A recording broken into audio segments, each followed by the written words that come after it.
Hi guys, welcome back to We Should Talk, a pop culture interview series from In the Know.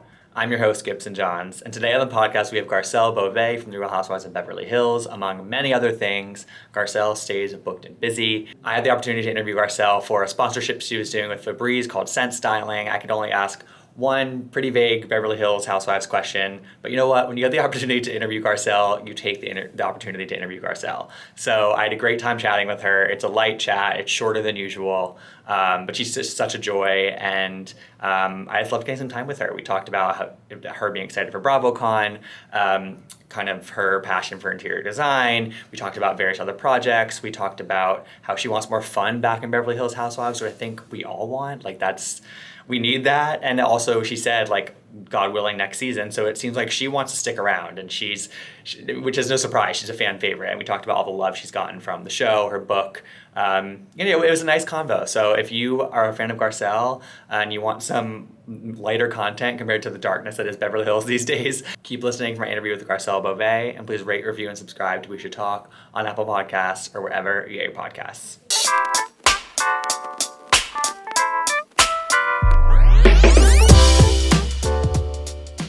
All right, so we're here with the beautiful Garcelle Beauvais. Garcelle, I think you're in New York right now, and I feel like when you're in New York, you are just glow. I feel like you're glowing. There's something about you when you're in New York that just feels right. I thank you for validating that, because that's how I feel when I'm here. I feel like I can do anything. I feel like I am Superwoman. I feel, I guess it's where I started my career, and there's a nostalgia to it. It's amazing. But thank you. No, I really do mean that. And okay, Garcelle, we recently became Twitter friends, which made my life. And I think that it seems like you're able to really connect with people in a real way there. And I feel like you seem to really enjoy it on there. And we have your first in-person BravoCon coming up, where you can actually meet people in real life. Do you feel like there's just like a convergence right now where you can have the online and offline meet, and I don't know, it's going to feel real for you? Yeah, it's really exciting. I mean, it's, for some reason, I feel like this season, I can't go anywhere without someone going, "Oh my God, Garcelle!" I was recently at the White House, and there were much more important people than me, but I was getting a lot of attention. I beg to differ on that. All right, so Garcelle, we're talking today because of a partnership with Febreze, and they're launching a cool new concept called scent styling. And I guess the idea behind it is that when people are thinking about interior design and home decor, scent is often kind of either on the back burner or forgotten about. Is scent an important thing for you? If I were to walk into your house, what would it smell like? Oh, it's so important to me. I think it's probably more important than anything, because if you come into my house, I think you'll feel like when you first walk in, it'll be the Febreze Ember. I love that smell. It's mandarin and lava. It's just inviting and energizing, and it just makes you feel like you belong, right? But if you go in other rooms, I have other scents. So that's why I love the whole concept of scent styling, because I had never thought of it, but it's so important. What you feel, because when you smell something, it can take you back to a memory. It could be a mood, it can be calming. So I love the idea of scent styling. And also, I mean, I have my little apartment in New York City, but even just having a scent, it's something that people notice when they walk in. Somebody will remark on it, and I think it makes you feel good when somebody remarks on something about your space in your home, right? Absolutely, for sure. I mean, even if you walk into a store and there's a scent, you're like, "Oh my God, I want to stay longer. What is that?" You're asking. So I think we don't give enough importance to it, but it is important. Mm-hmm. And you also, I mean, it's no secret, I feel like, that you are passionate about styling your home and home decor. I mean, we've seen it on the show, but also you have an HSN collection, Garcelle at Home. You clearly get something out of thinking about your space, making it beautiful, making it smell good. Do you feel like you scratch a different itch kind of creatively, or just something about it that you don't get out of acting? Yeah, absolutely. I mean, I've always been obsessed with home decor. If you come to my home, it's always HDTV is always on. I mean, even here, I'm at the hotel and it's on. There's something about creating your space and making it your own. And it doesn't have to be all designer. It doesn't have to be all one thing. And I think what Garcelle at Home for me has done is made me focus more on what I love, Right. and that's like finding pieces here and there or combining my love for the tropical, coastal vibe into a modern space. I think is just really, really cool. And we've seen the big crystal that you have when people walk into your Yes, house. I mean, I have so many. I And it's love so it. funny. I had a spirit right before the reunion. I had a spiritual friend of mine come over and we prayed and we did crystals. And then I said, I want you to come upstairs to my bedroom. I have so many crystals.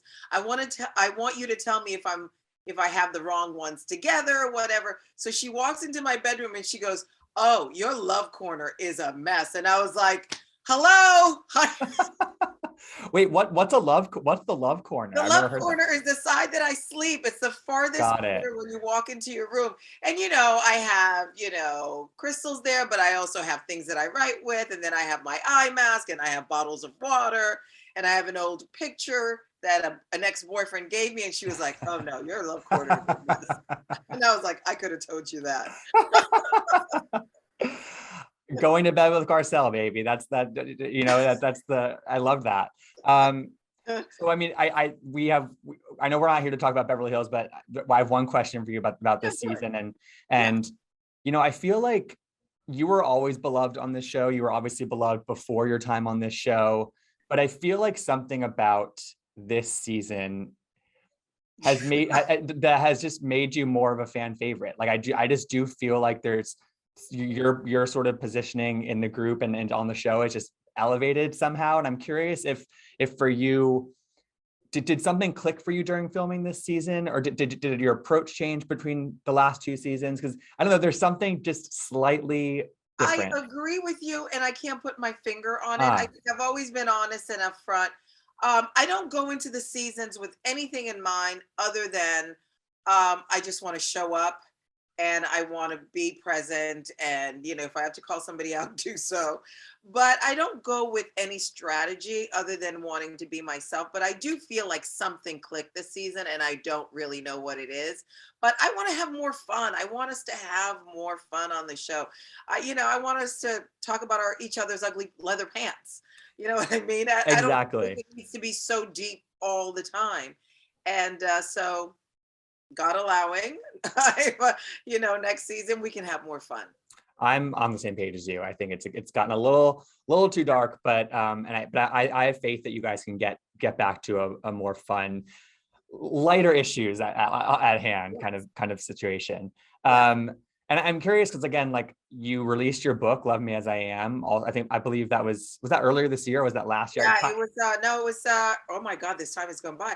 It was Right? May of this year. Yeah. Wow, I can't believe that was that recently. But Yeah. it's you're one of several Bravo personalities who have released books, and you're all part of these ensemble shows that we get to know you guys on certain levels. But I feel like writing the book must have felt like it also helped people click with you even more, because you get to go deep and you get to share parts of your story that we may have heard tidbits of on the show, but you got to really dive deep in this book. And I'm curious if you felt that also kind of got you closer to especially some of your diehard fans.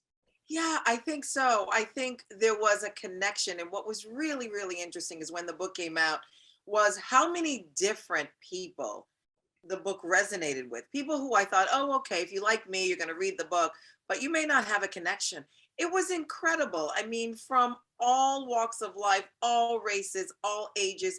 That's what was really surprising to me, that Mm. so many different people connected with it. Mm-hmm. Was there a certain story or moment from the book that you found that people resonated most with, that resonated most with people? I think my resilience. Mm. I think no matter what, get up the next day and dust yourself off and go back. I think that's what a lot of people seem to resonate towards, and just not giving up. Mm-hmm. You know, And I mean, kind of on that same topic, I was hurt that the reel got canceled earlier this year, and I was really, I hated hearing that because I thought that you were coming into your own on that. I thought that the panel was coming into, and just like you guys were gelling so well. I mean, I feel like the love for that show, it might have felt like it was too late because they canceled it. But like I feel like when that announcement was made, you must have felt a kind of a flow, a rush of people being like, oh my God, like the reel meant XYZ to me. Did you feel that as well? Yeah, I did. I mean, especially I felt it, but I know the other women felt it Yeah. because I mean, they were babies. Adrienne was a baby when she started, that show, but I was happy that I was able to contribute for 2 seasons. I'm sorry it ended. I really, really love that platform, and I hope I get there again on another, you know, on another show, or maybe my own show one day. That would be another like bucket list. Um, Fingers but I crossed. really enjoyed the time that I was on, for sure, Hmm. absolutely. And it's remarkable that they had 8 seasons. Oh, complete. I mean, that's an amazing run. But it's also no secret that like that frees up a lot of time in your schedule. Like that was a huge commitment for you. And Yeah, it was. especially through COVID. I mean, I can't believe, I mean, that it's just unbelievable. Do you have an idea? Unbelievable to do 170 shows in my guest room. Oh My my kids were gosh. doing Zoom in the morning. I would hear Jax jumping up and down, and in between breaks, I'd go up there and he's like, Mom, I'm in PE. And I'm like, what are you talking about? No way. I love that. But does Yeah, I it, mean, crazy times, but we made it happen. yeah. And do you have an idea of like, are you rushing to fill that time, or are you like, okay, no, No, I'm okay with figuring it, what else is next? yeah, no, I'm doing other things that I'm really excited about. And I always feel like timing is everything. If it's meant to be, it will be. I am enjoying some downtime, and I think the right thing will come along. Hmm. And one of those things you can be doing in this time, Garcelle. I mean, again, you have a packed schedule. I'm not trying to sound like you have some empty schedule, but some more scent styling Yes, for what can happen at the sure. home. So, Yeah. Garcelle, I think that's all the time we have. But I'm so happy So that I got some time with you. I hope to cross paths with you at BravoCon in a couple I hope weeks. so too. And I love the things you say on Twitter. I love who you are. I really do. Thank you. I try to keep it pretty positive. I Yeah, think me that too. I we're on the love same page there. So, that. yeah. All right. Well, thank you so much, All Garcelle, right, and see you enjoy at the rest of your day. BravoCon. Yes. Bye. Bye. Thanks for tuning in to We Should Talk. I hope you enjoyed the interview. You can find out more about In the Know at intheknow.com. You can follow me, Gibson Johns, at Gibsonoma on Twitter and Instagram. And you can listen to all of our interviews, past and future, by searching We Should Talk wherever you get your podcasts. Hope to see you next time.